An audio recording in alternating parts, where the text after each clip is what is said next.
Hey, welcome back to Sports Cards Analysis. I'm JT with another case break simulation. Today we got 2022-23 Upper Deck SP game used hockey. Here's two little examples of what you can expect.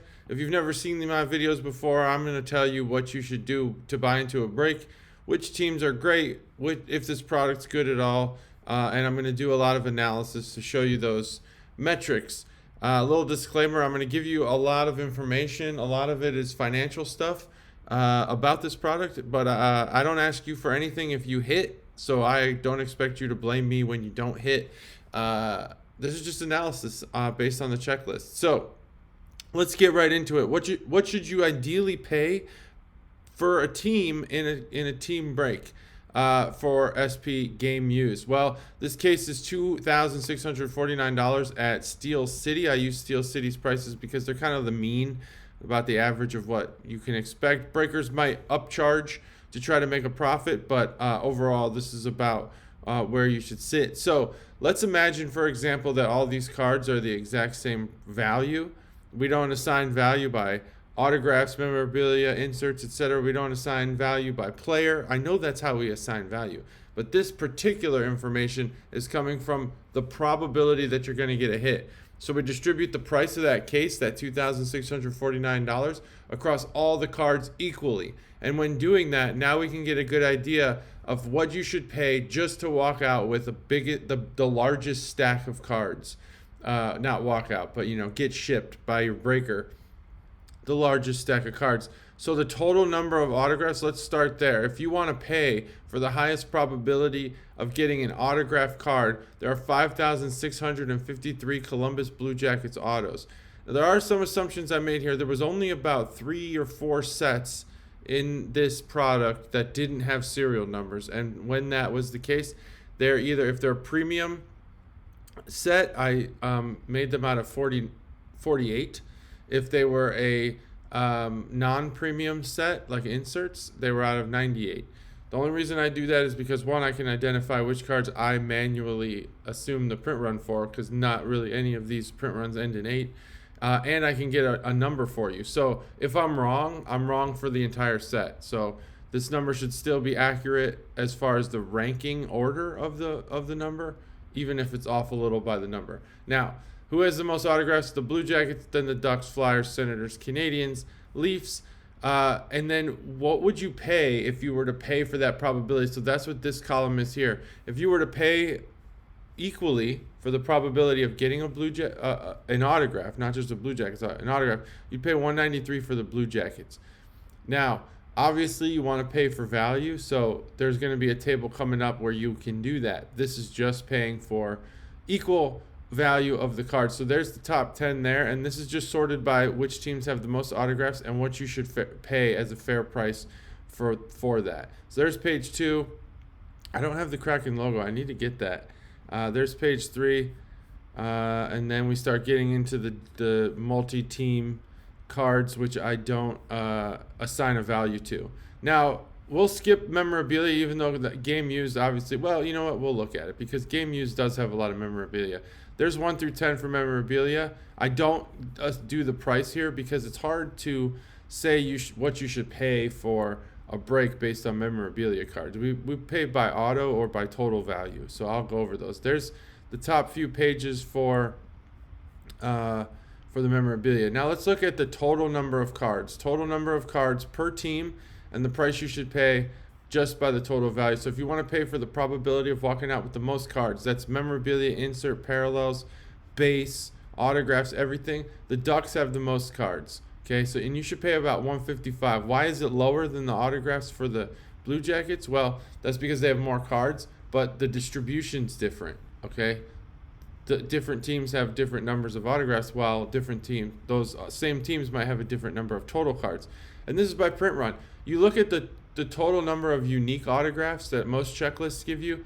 That doesn't mean that they've considered the print run. So that's why my videos are so much better than just kind of taking things at face value.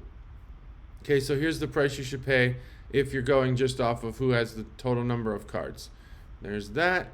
And keep that in mind. Take screenshots of this and use it in your purchases.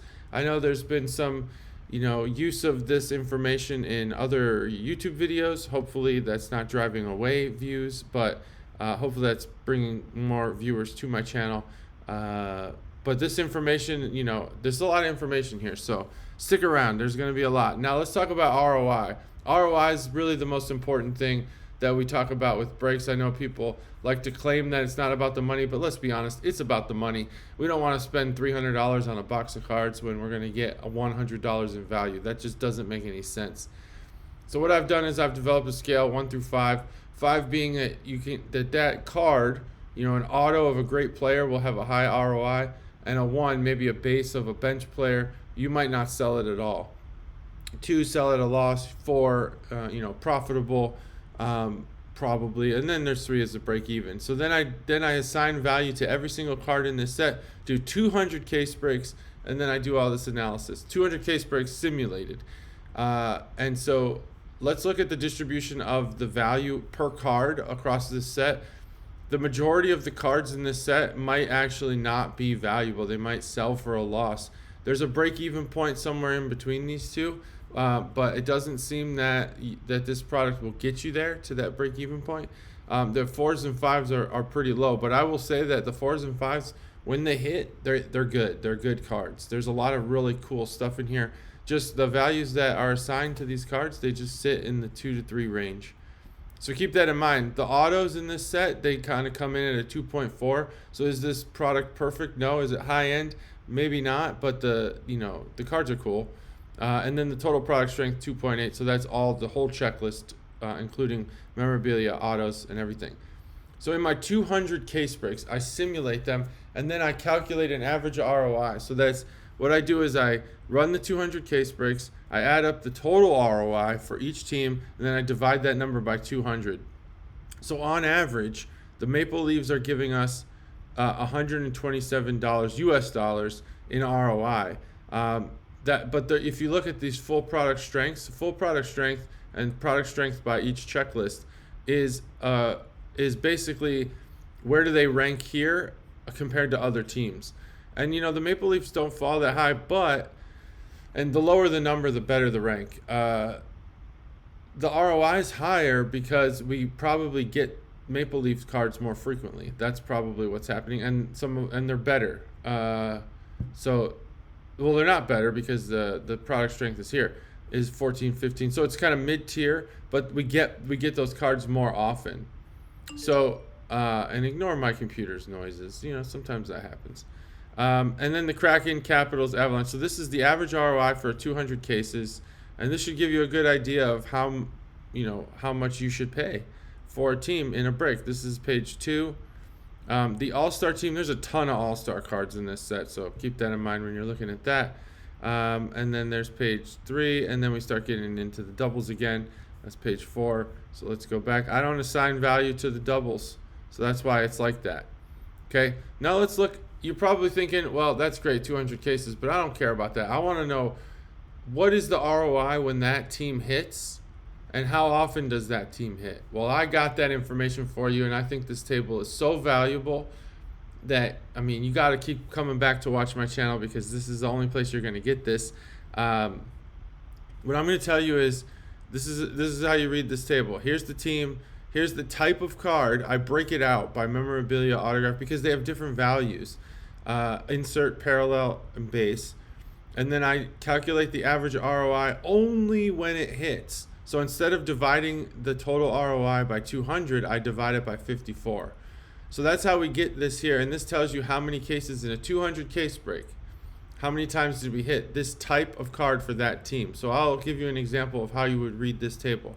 The Washington Capitals autographs hit 54 times. So in 200 case breaks, hit 54 times, that's 1/4 of the time. So 1 out of every 4 cases will you get a Capitals autograph. So keep that in mind. But when that autograph hits in those 54 cases, it's a pretty valuable autograph. And there's some really, really awesome stuff, like glass relics and nets and all kinds of cool stuff. So that's how you read this table. So let's go over some of this stuff. I'll go through 10 pages maybe. So Kraken autographs, Maple Leafs autographs. The first non-autograph card that has a high ROI is the Capitals memorabilia. That's non-auto memorabilia, and that hits more than half the time. So in more than 1 in every 2 cases, you're going to hit that type of card. There's a lot of Bruins, 130 cases, so almost just under 3/4 of the time. And this one's just under 3/4. Ducks autographs happen pretty much 3 out of every 4 cases. Okay, so there's page 2. That's how you read that. Here you go. This one hits, what is that? Avalanche memorabilia hit almost every time. So that's pretty good. So that might be a good team to buy. And this one, All-Star Team autographs, 7 times, not very high. So don't put all your money on that All-Star Team. There you go. There's page 3. There's page 4. Just screenshot this and read the table as I have described it, and you will hopefully have much success in your breaks. All-Star Team's not looking like it hits very frequently.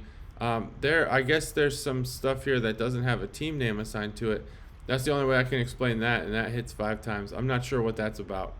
I can investigate it and put it in the comments if you guys are interested in that. Just let me know. And I'll look at why that's blank. I'll go a couple more pages here. So we're starting to get into the base cards, and even the base cards aren't hitting every. So Blackhawks base, $8 on average, 60 times. Even those aren't hitting every case. There you go. Now those base cards might actually be worth more, but the way I have the algorithm written, it doesn't consider base to be very valuable. So keep that in mind, that maybe just don't take the base at face value here because it might not be correct. All right, so there's a bunch of that.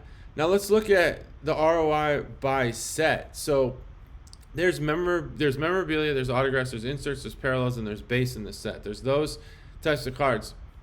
Well, let's look at by set, what the ROI is going to be and how often those hit. So if you're chasing certain things, this is the table for you. If you're chasing the Stanley Cup final banner year auto relics, well, it only hits 4 in 4 cases, which is obviously 2% of the time.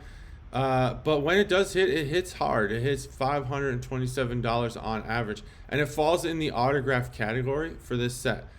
Here's a memorabilia one that doesn't have autograph, the 2022 NHL Heritage Classic Puck Relics, $150 assigned to, I assigned those values, but on average, you're getting an average ROI. In 36 cases when it hits. So when you start to hit these cards in the breaks that you're in, consider the rarity of hitting those cards. You know, you only hit this All-Star Game Banner Year Auto Relic in 8 cases. So maybe you should, when you sell those cards, sell them at a higher price because they're harder to hit. You're going to have far less of them on eBay, and check out my cards and all of the, card marketplaces. So consider that. How frequently do these cards hit? So there you go. This is for sets, and I'll go through a couple. I actually put 20 per page here, and there's 90 different types of cards. So we'll just go over a couple of these. Some of these, like authentic fabrics hit almost every time. So are they really that valuable? I don't think so. But the assigned value is pretty high. So whatever that means, take a screenshot, use it when you list your cards in marketplaces so that you know that, well, base autograph blue hits every single case for some reason, so they're probably not that valuable. There you go. There's the next page there, and that's probably all we should go over there. Sweaters, there's glass relics, there's all kinds of cool stuff. I actually think the glass relics are pretty high on here. I'm not sure. Jersey banner, let's look for it. Glass. There we go. Glass, 135 cases. Wow, that's pretty good. I thought those were more rare. So there you go. Anyway, let's keep going. So now let's look at who has the most by player. Dylan Holloway, he has the most. Now, what about autographs? Number of autograph cards belongs to Lucas Dostal. I don't know. I'm probably not saying these names right. I know that the Canadian French pronunciations and stuff I get wrong all the time. So I'm not even going to read them. You just read them. So these are the players who have the most autographs, the top 10 for autographs, and these are the top 10 most cards. And I'll go through a few of these. You could take screenshots there. And there's the autograph column right here. So there you go. And I don't know why this is number of unique autograph cards at 1. Probably because it's the set and there's parallels in there. That's probably what's happening there. because I think I just aggregate it by set. So it's one set with a bunch of different parallels. So there's top 5 pages of who has the most cards in case you're chasing a certain player. Okay, number of cards by team. We kind of already went over that when I did the what you should pay. So there's that, and we'll go through a couple pages there. Even though we already covered this information, go ahead and use that however you'd like.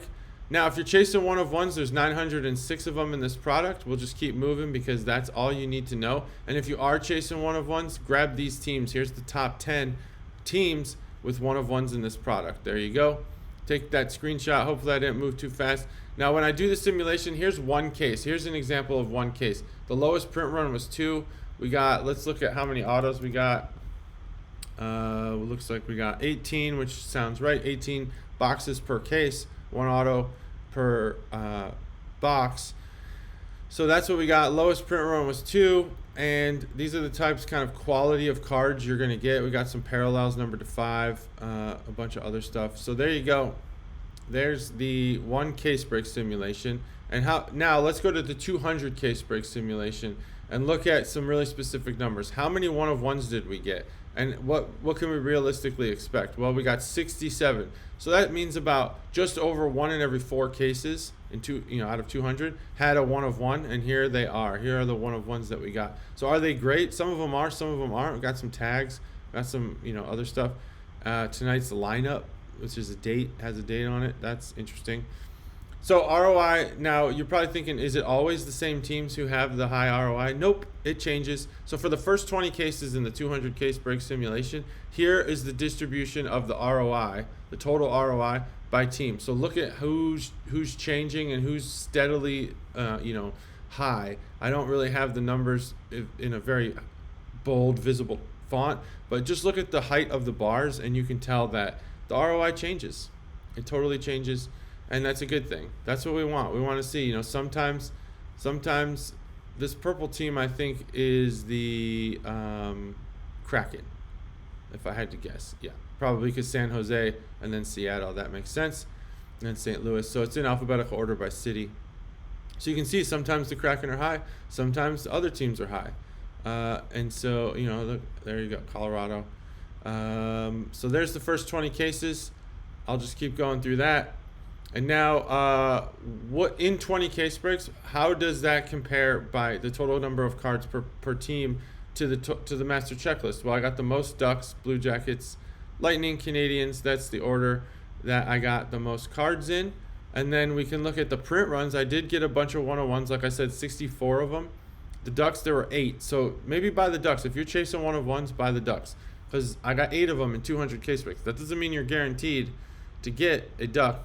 1 of 1. It just means that it's the highest frequency that I got it in a case break simulation. And then we can look at the number of cards by type, and let's look at which team did I get the most autos for. Ducks, Blue Jackets, Flyers, Canadians, Senators. There you go. There's like the top, 13 or so.